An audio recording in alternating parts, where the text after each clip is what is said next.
walking up behind him, rubbing the shoulders, and dude to shove him off, like, man, go on, chill. Right? It went to that, to him slapping him on the butt. The days will go on, man. The days will go on. And this dude looking like a zombie. Normally, dude will fight him. Like, man, watch out, move. But he don't. He just sits there. About maybe a minute of conversation. A big Larry in his ear. They both get up. And they go to Big Larry's cell. Ah, shit. Here we go again.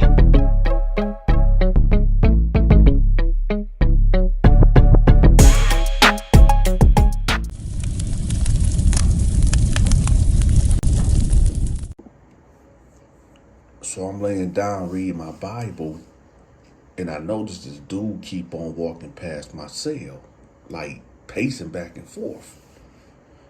So I end up, grabbing the sword of justice, because I'm like, if he run in here, I'm going to do that to him. Right? Now, I caught a glimpse of him already, and I noticed I never seen him before. So now in my head, I'm thinking, okay, one of these jokers done put a hit out on me.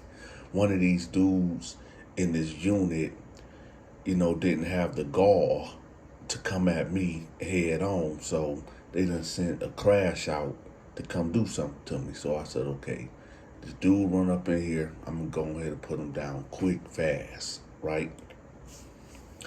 So the guy actually stopped right in front of that cell and said, is you Dante? When he said that, I clenched the sword of justice hard and I pulled it out so he can see it. And he was like, oh, no, bro. It ain't nothing like that. I need to talk to you. I really need to talk to you. So I said, what you need to talk to me about? And he was like, can I come in? Can I come in? I said, what do you need to talk to me about? He was like, man, I need protection.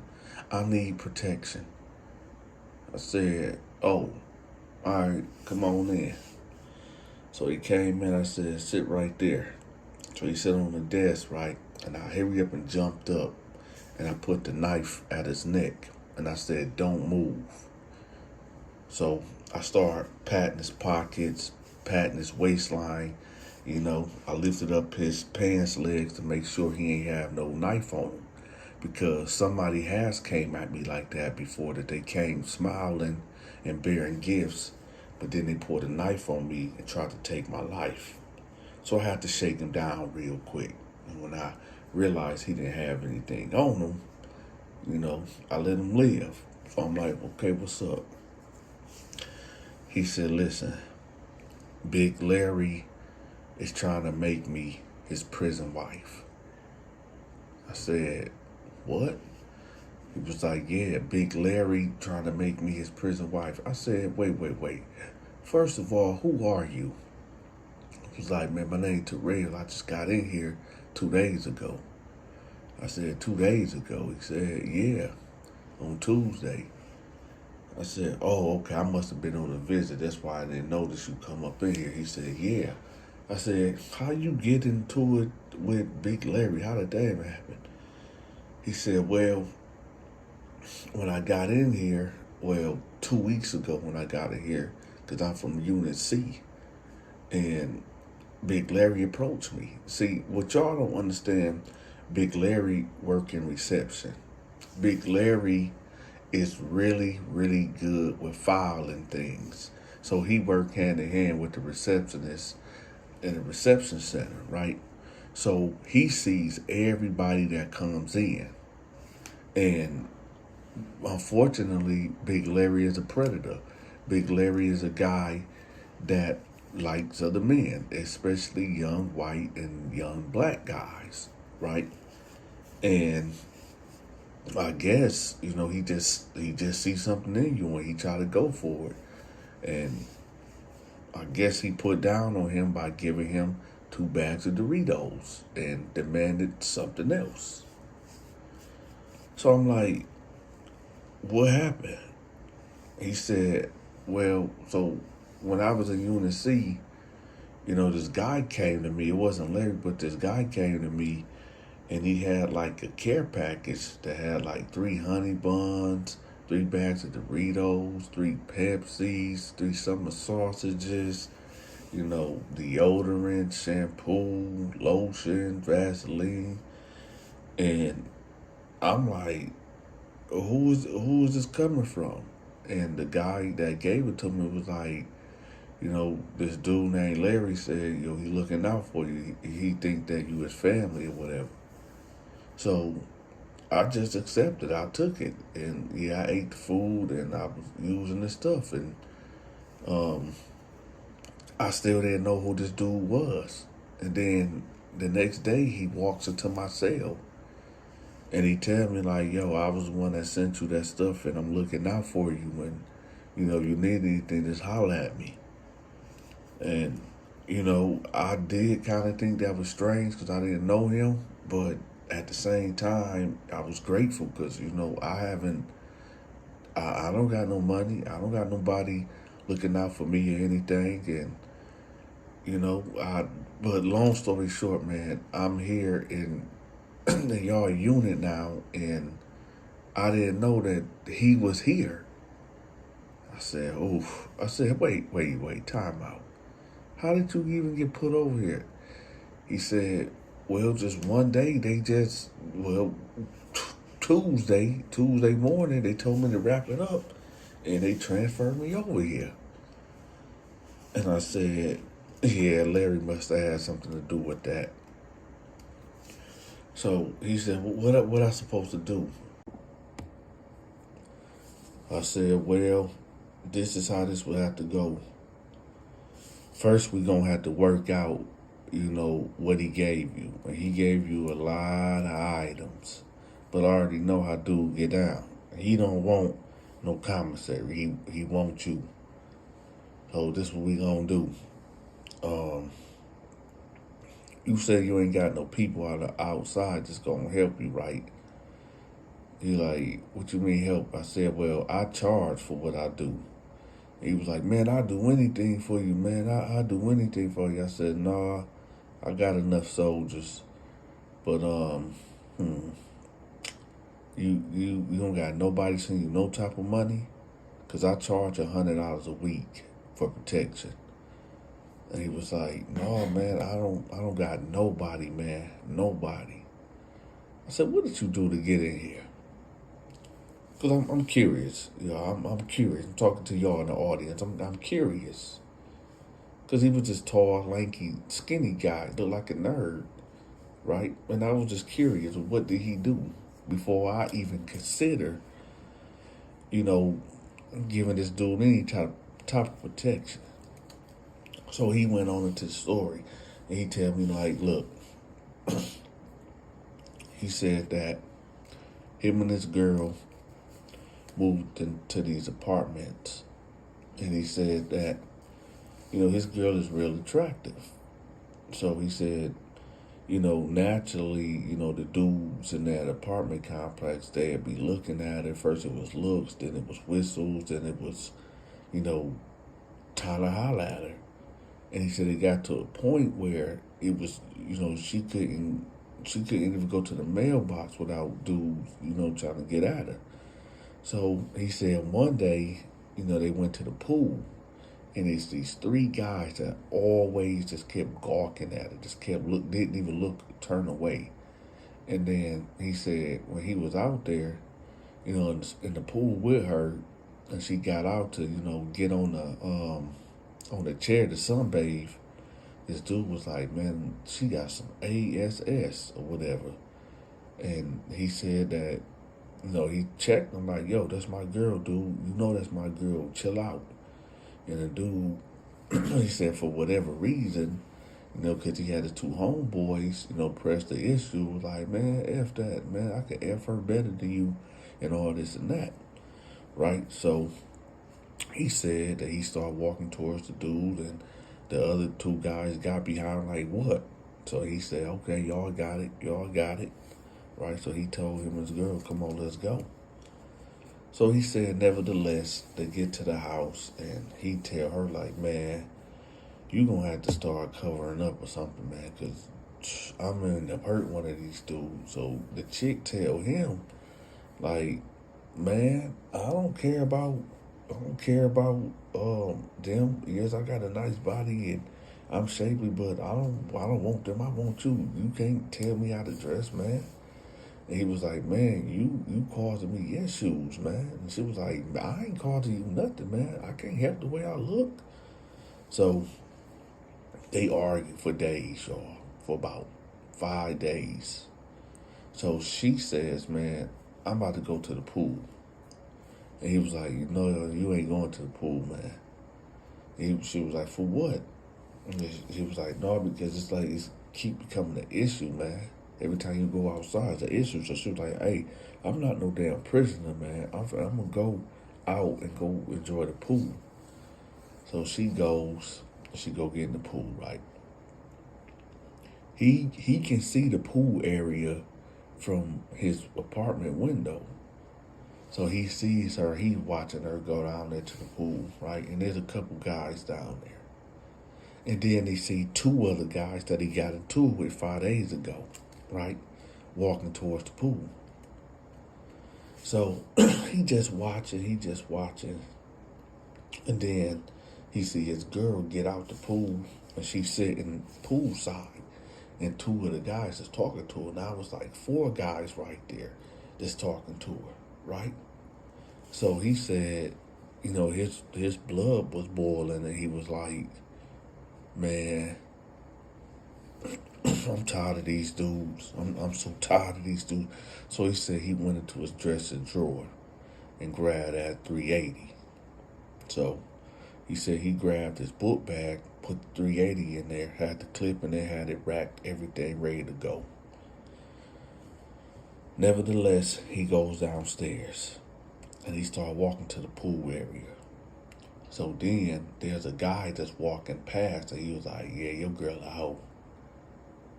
And the dude, he said, what? And the dude just kept walking and was kind of laughing. So this made him even mad. So he unzipped the book bag, right? And he put the 380 like in his waistband. So he get to the pool area and his girl get up and start walking towards him. And he like, well, what's going on? And she was like, it's nothing. We just talking. And he was like, talking? What do you mean y'all just talking? I told you don't be saying nothing to them. She was like, man, it's not like that. So one of the guys get up and like, hey man, hey, I told you need to be with a real one. You need to be with a real one, man. F that dude, man. You can come stay with me. He said when he heard that, all he seen was red. He said everything went deaf and all he could see is red. He said all he know is he heard like his girl saying, no, don't do it. Right? And the other guy like, man, pull it. He said he had an out-of-body experience, y'all. And he said he got the blowing. When he came to, he realized like, oh, and he took off running.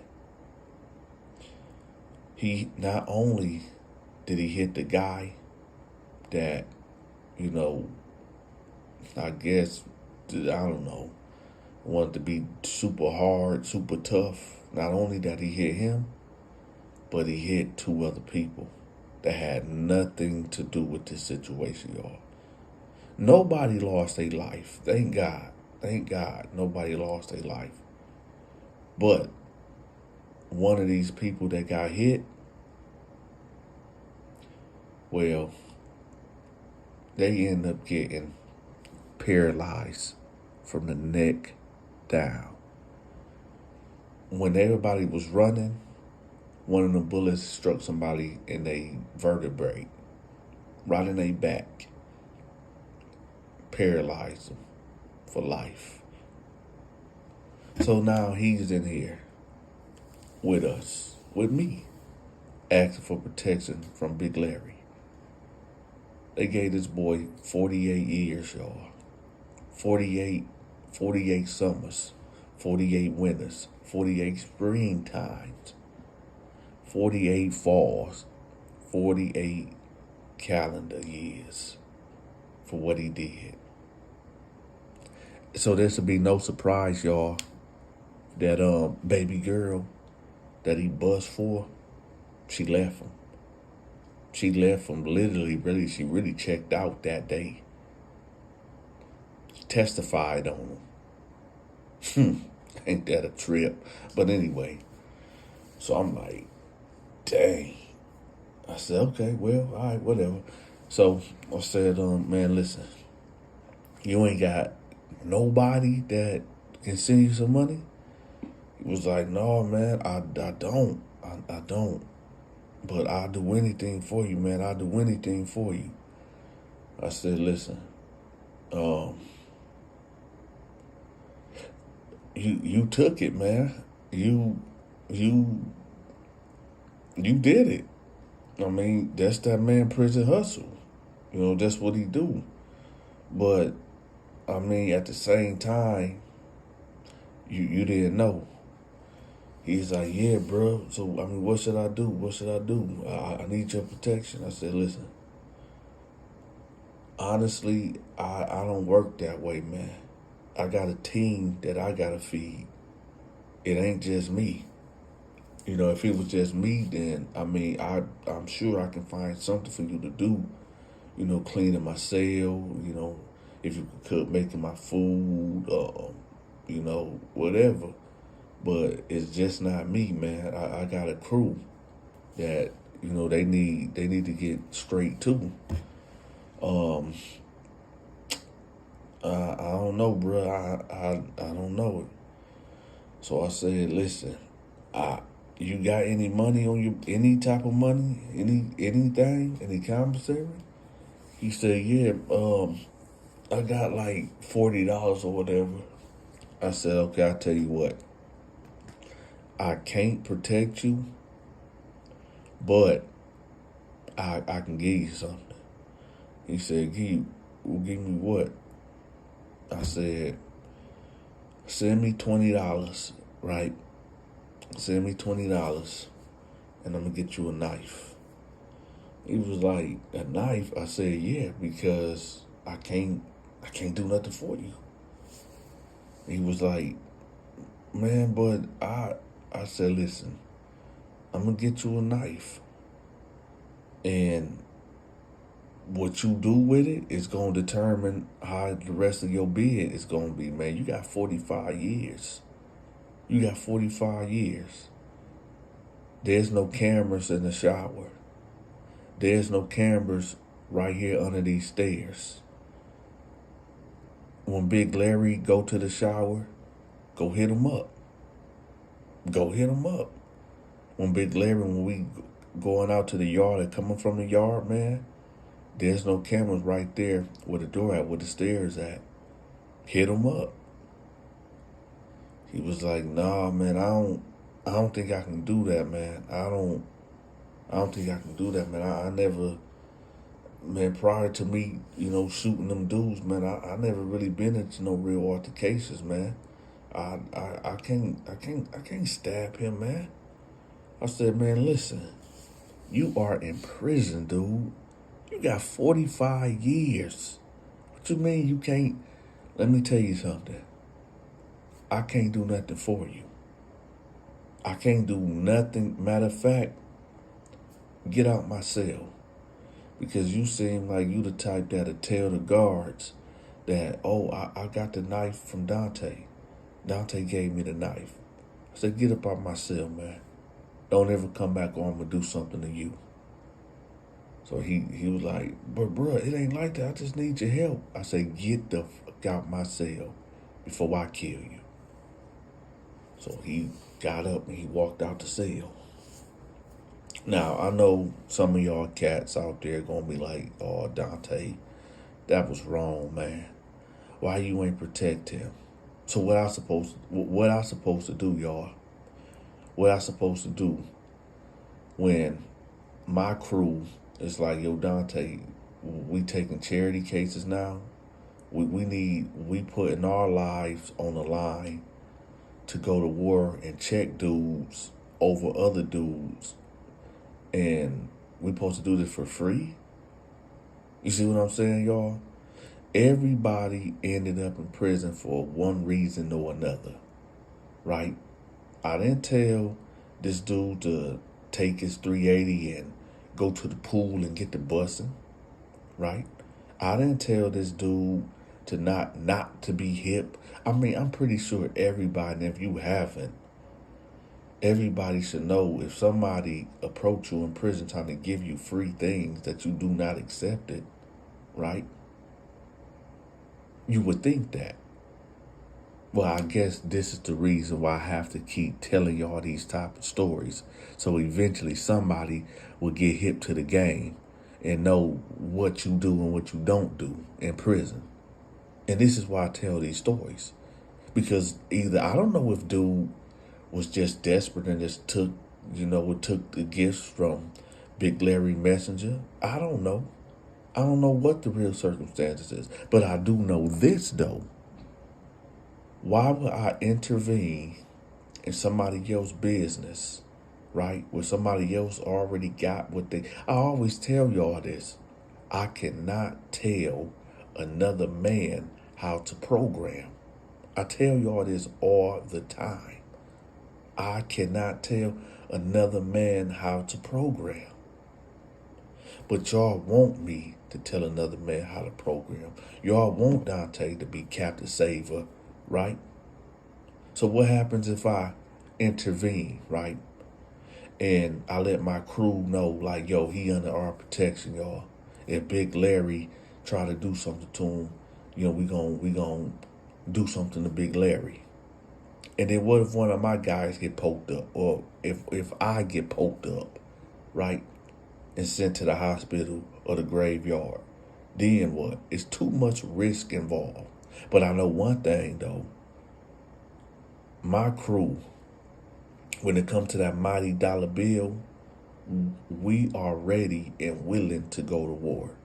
And 9 times out of 10, when there's an issue or a situation where a guy owe a guy something and they come for us for protection, we'll settle that debt. We'll make most of the time, 99.99% of the time, how we, intervene, it ends peacefully. Because make no mistake, don't nobody want to get stabbed. Nobody. And I'm a diplomatic guy. I'm reasonable. And I know it's a burning question in a lot of y'all minds. Y'all be like, yo, Dante, so what if he did get under y'all protection? How would you would have came at Big Larry? Let me tell you exactly how we would have came at Big Larry. See, Big Larry was a big dude, a really big dude. And I keep it G with y'all. I don't think I could beat Big Larry one-on-one head up. No way, no how. Unless I got a lucky one off and knocked him out, or if I can get behind him, pause, and choke him out. And there's a reasonable way for me to, but head up, I don't think I could beat Big Larry. So what would have happened is we would have caught Big Larry real vulnerable. We would have waited till Big Larry went in the shower. Me and my crew, maybe about 5 or 6 of us, would have came in there with the bangers and our state boots on. And the bangers is the sword of justice, the knives. We would have walked in there on Larry, pulled out the knives. I would have stepped forward and told him, listen, so-and-so, leave him alone. I already got whatever you put out to give him or whatever, that's already in your cell. We would have replaced everything that Big Larry gave him and put it in the cell and let him know, like, hey, that's a no-go. That's out. And 10 times out of 10, unless it's somebody like Sweet Low or KB or Freaky Freddy, I mean, we done put down on him many, many times. And, that's a whole nother story. But 10 times out of 10, dude's gonna comply. Because number one, you don't want to get stabbed. And number two, you done been made whole, right? So that's just what it would have been. Now, if he would have kept trying to press the line, well, he would have got aired out in that shower, and it is what it is, right? Just prison, right? So that's how we would have handled Big Larry. So nevertheless, a couple days ago by y'all, and Big Larry is claiming that he's sick. So he's not working in the administration office. He's in the unit. He's in the cell. He's out here in the day room. And he pressing homeboy. But he ain't pressing him in a way like trying to be aggressive on him in a bullying tactic manner. No.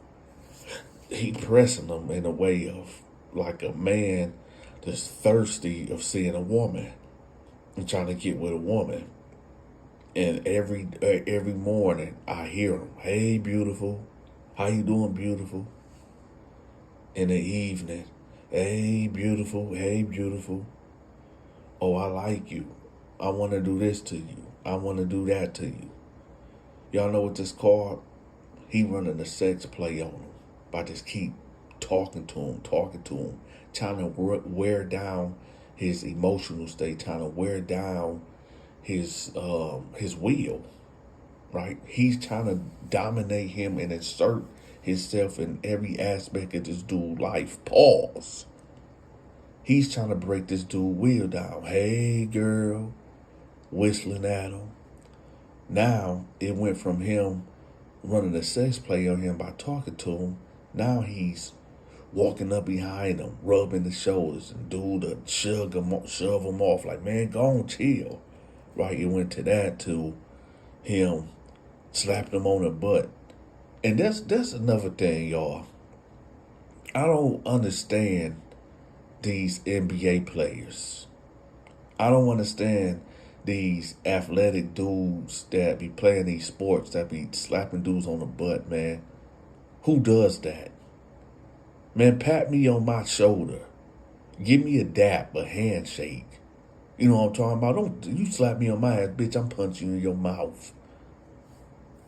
But that's what he was doing, y'all. So it ain't no different from what Big Larry was doing to this dude of slapping him on the butt to these sports dude. And I don't want to hear it because I know y'all going to be like, "No, Dante, that's different." Is it really? Is it really different? I guess the White Howard bring a whole different perspective to that slapping on the ass, right? Right. So, anyway, but hold on, y'all. Pardon me. I forgot. Did y'all hit the like button yet?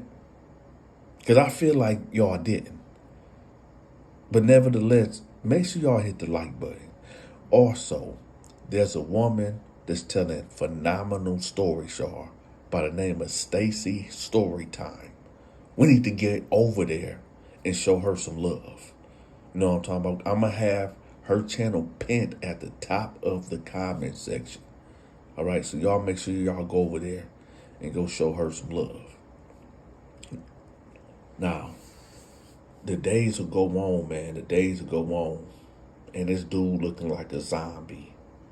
It's like Big Larry done wore him out mentally, emotionally, and it looked like physically, right? So, it happened. It happened. So I'm out there playing chess with my homeboy Rondell. And, you know, dude over here to the left of me, like 3 tables to the left of me in the day room. And I see Big Larry come in, y'all. And Big Larry sit right next to him and get the whispering in this dude's ear.